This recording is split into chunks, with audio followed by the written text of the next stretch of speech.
10% vote হলে আমি 30টা আসন পাবো, তার মানে আমার প্রতিনিধিত্ব থাকবেই, একটা পার্সেন্টেজ তো আমি পাবোই।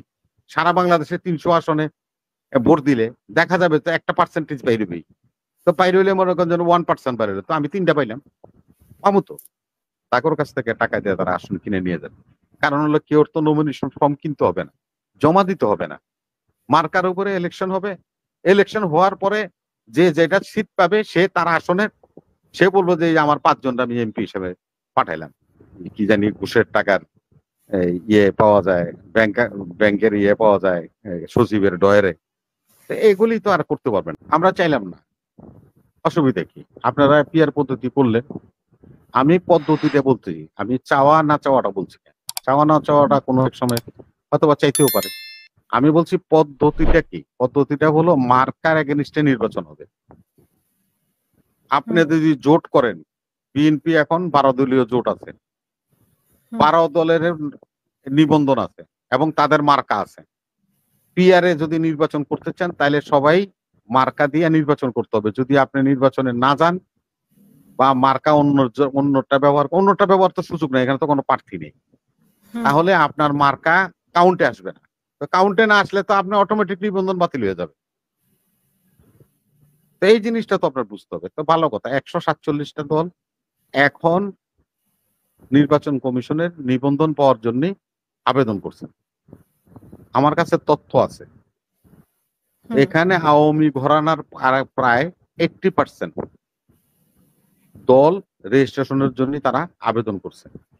যারা আওয়ামী ঘরানা মানে আওয়ামী লীগকে সমর্থন করে মনে প্রাণে, কিন্তু আওয়ামী লীগের না, এমন লোকেরাও নিবন্ধন পাওয়ার জন্য আবেদন করেছে। মনে করেন এদের 80টা দলের মধ্যে, মনে করেন 80টার মধ্যে 79টাই পাইলো না, একটা তো পাইলো, তাহলে উনি তো পিয়ারে আসবে। তো পিয়ারে আসলে আওয়ামী লীগের নির্বাচন, তো আওয়ামী লীগের তো আপনারা সরাসরি সংসদে নিয়ে আসছে। পিয়ার পদ্ধতিতে নির্বাচন হলে যদি ওই লোকটা আওয়ামী লীগের লোক হইয়া একটা ছদ্ম নামে সে একটা দল কইরা তার দলকে ডেমনস্ট্রেশন করে দিল, পরবর্তীতে যখন নাকি সে 10% 20% ভোট পাবে, যে আসন পাবে সে আসন অনুযায়ী সে নামের তালিকা দিয়ে দিবে যে এরা এরা আমার এমপি, শপথ পড়াবে। তা আপনারা তো আওয়ামী লীগরে অলিখিত ভাবে সংসদে নিয়ে আসতেছেন, এটাও আপনাদের একটা কথা। একটা ছোট্ট কথা আমি বলি, এখানে ব্যারিস্টার সাহেব আছে ভাই, আমি মনে করেন যে একটা দল আমরা পাইলাম 1.50,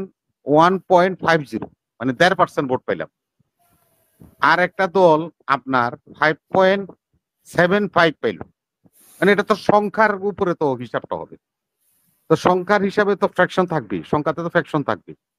তো 75 হলো, আর একটা দলে মনে করেন যে না আপনার 7.80 পাইল।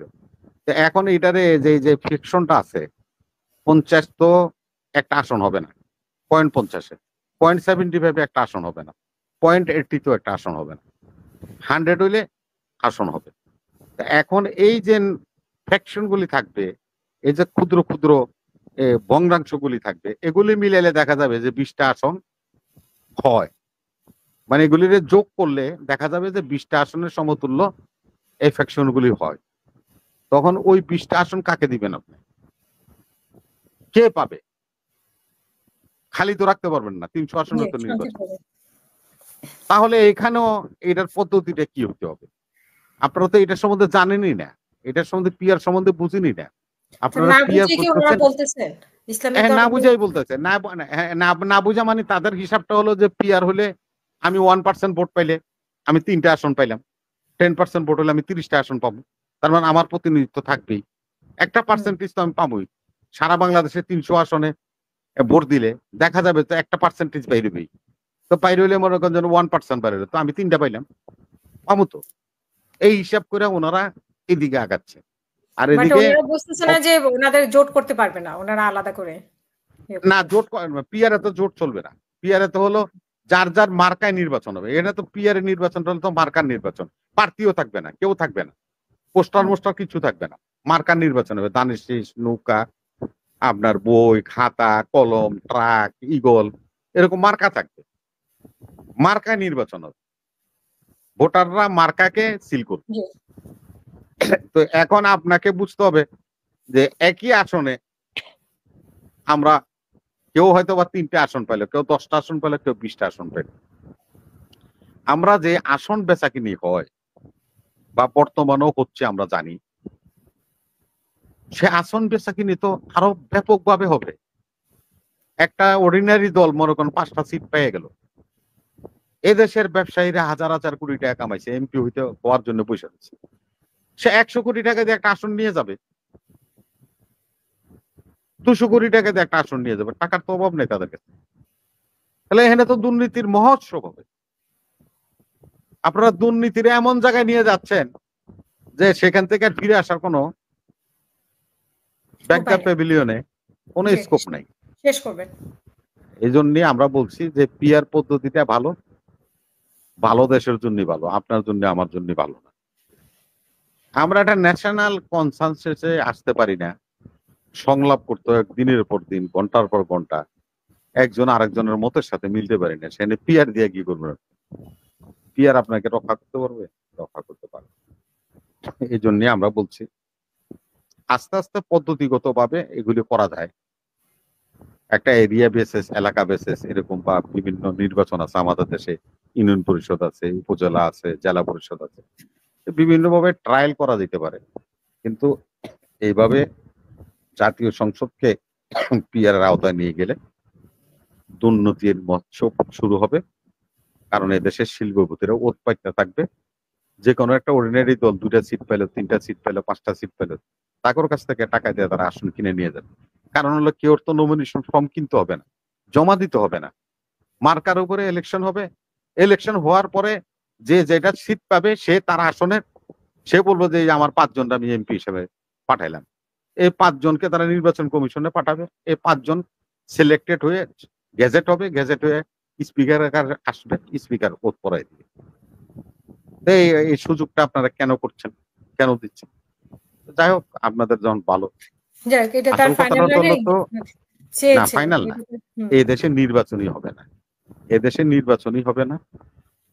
যদি নির্বাচন হয় তাহলে কোনো না কোনো দল যারা সংখ্যাগরিষ্ঠ, আমি বলি না কে ভোট দিবে বা কে বিজয়ী হবে, যাদের জনমত সংগঠন বা জনমত বেশি আছে তারা হয়তো বা সরকার হয়ে যেতে পারে, হয়ে যাবে। তাইলে আমরা যারা আছি তারা তো আর সরকার হতে পারবো না।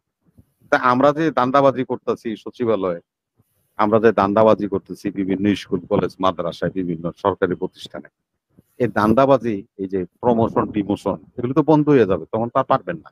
কারণ ওই সরকার আসলে ওই সরকার করবে, তখন তো আপনি আর পারবেন না মপ করে সচিবালয়ে ঢুকে 5 জন সেক্রেটারি বদলাই দিলেন, আবার 5 জন এখানে ইন করাই দিলেন, 5C নিলেন ডলারে, 5C নিলেন টাকায়, 3 কোটি টাকার এই কি জানি ঘুষের টাকার ইয়ে পাওয়া যায়, ব্যাংকের ইয়ে পাওয়া যায় সচিবের ডয়ারে। এগুলি তো আর করতে পারবেন না, তখন এগুলি বন্ধ হয়ে যাবে। হ্যাঁ, এই জন্যই এই সমস্ত দলগুলি চায় না যে নির্বাচন হোক, নির্বাচন হতে দেওয়া যাবে না।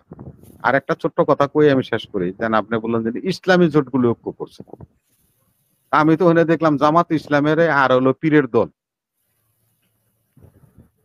এই কি জানি এটা ইসলামী শাসন, আরে হেফাজত থাকলে তো মামুনুল হক থাকবে, মামুনুল হক পড়তে দিচ্ছে নাকি? আজকে বলছে যে তারা নির্বাচন করবে। ওইটা হলো ভিন্ন জিনিস, আমরা ঐক্যের কথা বলছেন, আমি তো নির্বাচন আর ঐক্য তার এক জিনিস। এখন ইসলামিক দলগুলো তো আসার এরকম আলোচনা আমরা শুনছি, সেই অনুযায়ী বলা। আরে ভাই, আলোচনা শুনেন আপনি, আপনার তো এত বড় মহাসমাবেশ করে, আরে শেখ মুজিব 7 তারিখে এই শরৎ ভাষণ দিছিল, এটাই তো শেষ ভাষণ। আর আপনাকে ঐক্যের শেষ ভাষণ হইলো শরৎদি উদ্যানে, সেদিন এক অত্তর হয়েছিলেন সবাই মিললে, তো হেনে তো আমি কোন ইসলাম দেখি না। কোন আপনি ইসলামী দল কে আছে? এইভাবে আপনারা ঢালাওভাবে প্রচার করলে কেমন হবে? আপনারা তো মিডিয়া, আপনারা তো অনুসন্ধান করবেন, আলোচনা হলো জিনিস। আরে ভাই, আপনি একটা মহাসমাবেশ করে এক মঞ্চে যখন উঠে যাবেন, এক মঞ্চে উঠে যাওয়ার পরে আবার কেউ আসলো আমার লোকে রাতের বেলায় অন্ধকারে, সেটা কাউন্টেবল না তো, হয়তো হবে, কিন্তু আমার কথা হলো যে আমি তো এটা একটা বিশাল মহাসমাবেশ করলাম। আবারও আলোচনা করবো।